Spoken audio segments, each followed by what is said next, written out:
Ceci est une capsule présentée par l'Association Horizon Rosemère, un regroupement des 50 ans et plus de la ville de Rosemère et des villes avoisinantes. Merci à la Croix-Rouge canadienne et au gouvernement du Canada, le ministère Emploi et Développement social Canada, pour leur appui financier.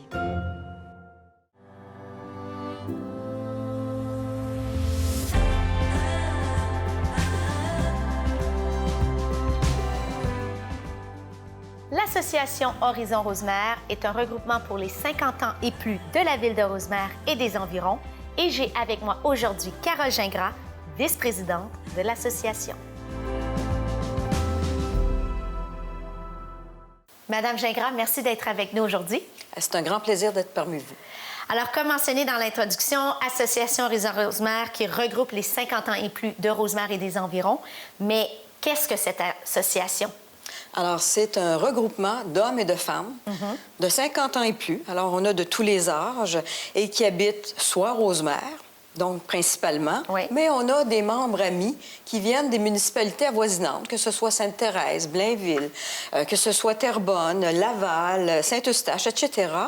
Donc, on se regroupe ensemble et on a, je vous dirais, une offre de services et de soutien pour nos membres compte tenu de leurs besoins. Donc, quand on parle d'activités, on parle de quoi, par exemple? Ça peut être des activités comme des sorties, par exemple, quand on va à la cabane à sucre. Ça peut être des activités comme soirée dansante avec un petit repas. On a, par exemple, un souper spaghetti au mois de mai. On a une soirée des neiges au mois de janvier. Alors, ça nous permet donc de socialiser, de mieux se connaître. On a aussi d'autres types d'activités plus régulières, comme du Scrabble, du karaté, du bingo aussi. Des cours aussi, je pense. Oui, une panoplie de cours, vraiment. Moi, je trouve ça assez varié comme cours. On a à la fois du tai chi, on peut avoir de la danse, qu'elle soit en ligne ou de la danse sociale. Wow, OK. Donc, et je crois que c'est pas cher, hein, de devenir membre. Non, écoutez, c'est 10 $ annuellement pour les résidents de Rosemère et 15 $ pour les gens qui sont à l'extérieur de la ville. Puis le prix des activités varie selon, mais c'est toujours abordable. Il y a toujours une ambiguïté là-dedans. C'est que le fait d'être membre, ça donne accès à des tarifs très accessibles pour nos cours. Voilà. Ça, il faut le dire, là. Et ça, il faut en être très fier d'offrir cette possibilité-là de cours très accessibles pour des gens qui ont peut-être des moyens plus petits. Plus petits. Bon. Parlons du beau projet dans lequel nous sommes présentement, ce virement technologique qu'on essaie d'embrasser dû à la COVID, dû à l'isolement. Vous êtes l'instigatrice de ce beau projet en ligne. Qu'est-ce qui vous a inspiré à vouloir créer quelque chose, j'ose le dire, d'aussi gros et en si peu de temps? Oui. Écoutez, on a vécu, tout le monde, la pandémie là, du printemps dernier. On a vu à quel point les personnes âgées ont été affectées. Ne serait-ce que par les mesures de protection, tout l'aspect du confinement et aussi le fait de la distanciation, moi je l'appelle physique, là, a fait en sorte que les personnes aînées ont développé plusieurs problèmes, que ce soit des problèmes de santé mentale ou physique parce qu'on bouge moins. Et nous, au niveau de l'association, bien évidemment, nos locaux ont été fermés, on n'offrait plus de cours, on n'offrait plus cette offre là, de service. Et on s'est dit, mais qu'est-ce qu'on pourrait faire? Je me suis demandé, moi, je me suis posé la question, mais qu'est-ce qu'on pourrait faire pour leur offrir autre chose et qui leur permet d'avoir accès à leurs cours comme ils ont habituellement ou de pouvoir être mieux informés? Et finalement, de fil en aiguille, avec Véronique Pierre, avec vous, on a développé un projet. On a mis sur papier des idées avec des objectifs et on s'est dit, on y va. On va essayer d'aller chercher des fonds du gouvernement canadien qui offrait une prestation canadienne universelle là, pour les organismes communautaires. Et on a présenté un projet qui allait dans le sens de ces objectifs-là, de faire sortir, c'est-à-dire de permettre aux personnes de mieux être informées, d'être en forme et aussi d'avoir des liens avec leurs professeurs. Alors, finalement, ça a donné qu'on a mis en place des capsules vidéo de nos cours, de certains de nos cours, de tai chi, de yoga, de danse en ligne. On a Vie active et le tricot aussi, l'art du tricot. Et des capsules informatives aussi sur des enjeux. et qui touche de très, très près les personnes âgées. Par exemple, le fait de ressentir de l'anxiété, d'essayer d'avoir une vie un peu plus normale avec des objectifs qu'on peut se donner comme personne pour être mieux dans notre peau, là, tu sais. Donc, des petites capsules pratico-pratiques pour nous aider à gérer un peu mieux cette nouvelle réalité. Mais on est allé plus loin que ça, parce qu'on s'est dit, oui, on y va de ce côté-là, donc des cours en ligne, mais il fallait aussi être conscient que nos membres, une grande partie, ne sont pas connectés. Ça, c'est vrai.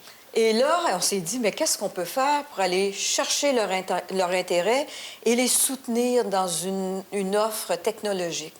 Alors, finalement, avec l'argent, on a pu aller chercher une petite équipe de jeunes qui sont très branchés, si je peux dire, et très intéressés à intervenir auprès des personnes aînées.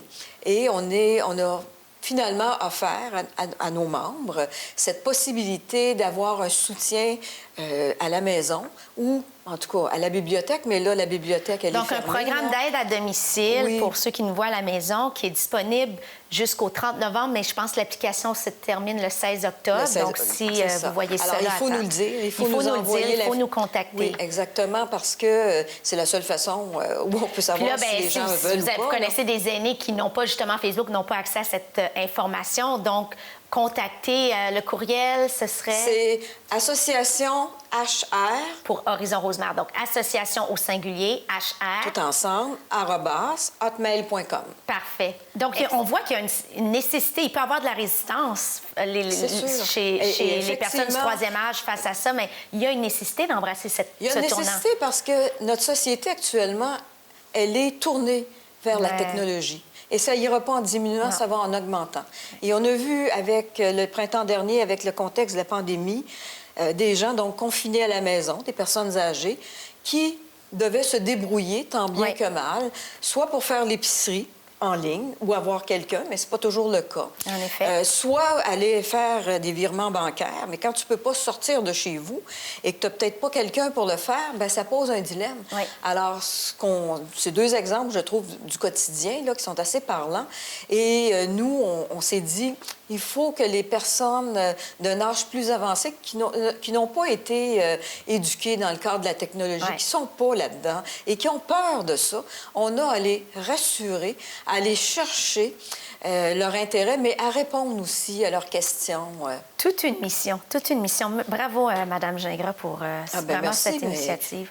Quelles sont vos préoccupations concernant les personnes de 50 ans et plus pendant la pandémie? Bien, c'est toute la question de l'isolement. Je reviens à ça et l'anxiété. Parce qu'on développe de l'anxiété et quand on est isolé, on se dit... tu sais, j'aimerais ça avoir peut-être une présence, avoir mes enfants, avoir mes amis, avoir mes petits-enfants. Alors, cette préoccupation-là, elle est au cœur de la vie des personnes aînées, mais on a aussi leur santé.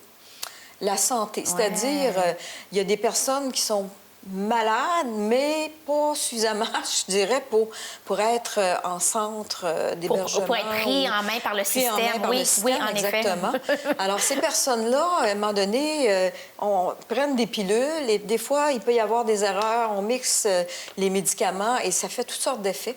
Alors, c'est préoccupant. Donc, cette santé mentale et physique, en tout cas pour moi, c'est vraiment une préoccupation fort pertinente et importante durant la pandémie. Mais il y a aussi le fait de faire bouger les gens. Ça aussi, pour moi, c'est un grand défi. Le fait d'arrêter de bouger, ça descend vite. Oui, hein, ça a un impact direct sur que ce soit les genoux, que ce soit la hanche, que ce soit au niveau, on a mal au bras et toutes sortes d'autres petits bobos, là. Alors ça, il faut s'en préoccuper, mais... Puis on a beau dire aller marcher, mais à un moment donné, quand tu es habitué à faire un certain type d'activité pendant longtemps, ça te manque. Donc, ça affecte aussi mentalement. Oui, et je reviens au fait que tout le printemps dernier, on ne pouvait pas offrir de cours. Alors, on s'est dit, écoute, la seule façon de les faire bouger, Bien, c'est de leur offrir en ligne des cours. Mais oui. Il n'y en a pas d'autres façons. Il n'y en a pas d'autres solutions. Il n'y en a pas d'autres. Alors, la barre est haute parce qu'on sait que c'est pas facile, mais Oui. on s'est donné une stratégie de communication aussi. Oui, hein. oui, oui, oui. Écoute, on a visé là, les publications de la Ville de Rosemère. Lettres à domicile directement. Des courriels. Et là, on est en train d'appeler tous nos membres. Bravo. En tout cas, moi, j'ai fait des appels, là, et c'est le contact direct. Et les gens apprécient. Moi, on a de nos membres là, qui ils sont surpris qu'on les appelle. On leur demande comment ils vont. Et est-ce qu'on peut leur apporter notre soutien? Et là, on leur parle du projet, et voilà. C'est beau, Alors, très c'est proactif vraiment, de votre part. Il faut être fier de ça, je pense. Oui, en effet. Je vous félicite là-dessus. Vous, comment vivez-vous la pandémie? Bien, moi, je vais parler du printemps, qui était une première phase. Moi, j'ai trouvé ça, comme tout le monde, très, très difficile là, de réduire les sorties, les contacts et de ne pas bouger. Pour moi, c'était... Il faut le dire, vous êtes une femme très impliquée. Oui, moi, je suis active et très impliquée aussi. Oui. Et par contre, j'ai aidé des familles dans mon coin. Faire des courses régulièrement. Ça, je l'ai fait, puis je le fais avec un grand bonheur, parce que rendre service aux gens, pour moi, c'est une façon de les soutenir là, au quotidien. Voilà. Mais dans cette deuxième vague, c'est autre chose, parce qu'on a quand même certaines possibilités qu'on n'avait pas au printemps. On a appris. Oui. Et, par exemple, avec la Ville de Rosemère, moi, je suis des cours de Zumba Gold. Oui. Alors, je continue à bouger, mais là, tout est arrêté pour un mois. On se quissait, on ne sait pas pour combien de temps.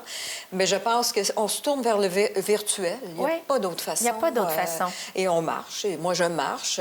Puis ce sont des moments propices à la réflexion. Oui. Tu sais, à notre vie, on pense à qu'est-ce qu'on aimerait faire de mieux ou de moins ou de plus. Oui. C'est une réflexion Beaucoup de gens sont allés, importante. Et moi, ce temps d'arrêt-là, en tout cas, m'amène à réfléchir sur qu'est-ce que je veux vraiment faire dans la vie.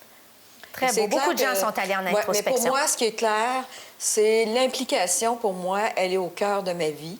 Et ça va se poursuivre. Et la cause des personnes aînées me va droit au cœur. Et elle est vraiment très présente dans mon quotidien. Voilà. Merci, c'est beau. Dernière question. Horizon Rosemère fêtera l'an prochain, en 2021, c'est en 2022. 2022. C'est 50 ans. Oui. Projet annoncé à date. Avez-vous déjà des petits plans? Actuellement, écoutez, on a été un peu freinés par... on revient toujours à la COVID-19. On a ralenti nos activités et on a commencé à réfléchir sur ce qu'on aimerait faire. Il y a une chose qui est assez claire, c'est qu'on ne fera pas juste un événement pour souligner le 50e. On va faire plusieurs petits... soit des parutions, soit des interventions, soit des publications. En tout cas, bref...